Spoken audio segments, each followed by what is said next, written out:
नमस्ते। आज देखते हैं कि बॉडी हमारी जो है वो ब्लड ग्लूकोज लेवल को किस तरह से मेंटेन करती है। हमारा जो नॉर्मल ब्लड ग्लूकोज लेवल होता है वो अप्रोक्सीमेटली 110 मिलीग्राम पर 100 ml के आसपास होता है। मान के चलिए आपका ब्लड ग्लूकोज लेवल हाई हुआ, जैसे ही हाई हुआ पैंक्रियाज उसको डिटेक्ट करेगा और एक हार्मोन रिलीज करेगा जिसे हम बोलते हैं इंसुलिन। इंसुलिन क्या करेगा, इस लिवर को मैसेज देगा और ब्लड में जो ग्लूकोज है उसको यूज करके ग्लाइकोजन में कन्वर्ट कर देगा और स्केलेटल मसल उस ग्लूकोज को यूज करके एनर्जी बनाएगी और एक्स्ट्रा जो ग्लूकोज होगा उसको फिर वो भी ग्लाइकोजन में कन्वर्ट कर देगी। इससे आपका ब्लड ग्लूकोज लेवल नॉर्मल पे आएगा और फिर से नॉर्मल हो जाएगा। इन केस अगर आपका ब्लड ग्लूकोज लेवल डाउन होता है तो फिर से पैंक्रियाज जो है वो आपके ब्लड ग्लूकोज लेवल को डिटेक्ट करेगा और डिटेक्ट करने के बाद एक हार्मोन रिलीज करेगा जिसे बोलते हैं ग्लूकागॉन। ग्लूकागॉन क्या करेगा, लिवर पे काम करेगा और लिवर पे जो ग्लाइकोजन स्टोर है उस ग्लाइकोजन को तोड़ के ग्लूकोज बना देगा ताकि आपका ब्लड ग्लूकोज लेवल फिर से हाई हो और फिर वो नॉर्मल लेवल पे आ जाए।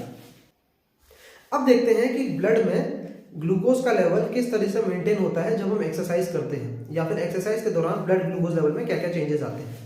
तो जब आप एक्सरसाइज स्टार्ट करते हैं उससे पहले एक चीज समझिए कि जो आपका ब्रेन है, खासकर न्यूरॉन्स, वो सिर्फ ब्लड ग्लूकोज का ही इस्तेमाल कर सकता है एनर्जी के लिए, उसके अलावा और किसी चीज का इस्तेमाल नहीं कर सकता।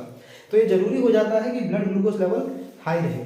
अब ध्यान सुनिए, जैसे ही आप एक्सरसाइज करते हैं बॉडी में एनर्जी की डिमांड होती है, तो बॉडी क्या करती है, ब्लड ग्लूकोज का इस्तेमाल करती है, खासकर स्केलेटल मसल ब्लड ग्लूकोज का इस्तेमाल करती है और क्या करती है, एनर्जी बनाती है।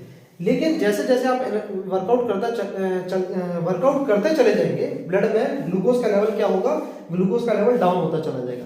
जैसे ही ग्लूकोज का लेवल डाउन होगा पैंक्रियाज उसको डिटेक्ट करेगा और एक हार्मोन रिलीज करेगा ग्लूकागॉन, और जैसे ही ग्लूकागॉन रिलीज होगा तो लिवर में जो ग्लाइकोजन स्टोर है वो टूटेगा और क्या करेगा, ब्लड ग्लूकोज लेवल को बढ़ा देगा। और फिर जब ब्लड ग्लूकोज लेवल बढ़ेगा तो फिर से इंसुलिन क्या होगा, रिलीज होगा और इंसुलिन क्या करेगा, फिर से उस ब्लड ग्लूकोज लेवल को जो हाई हो रखा था उसको इस्तेमाल करवाएगा स्केलेटल मसल और ग्लूकोज से, लिवर से, ताकि आपका जो ग्लूकोज लेवल है फिर से मेंटेन रहे।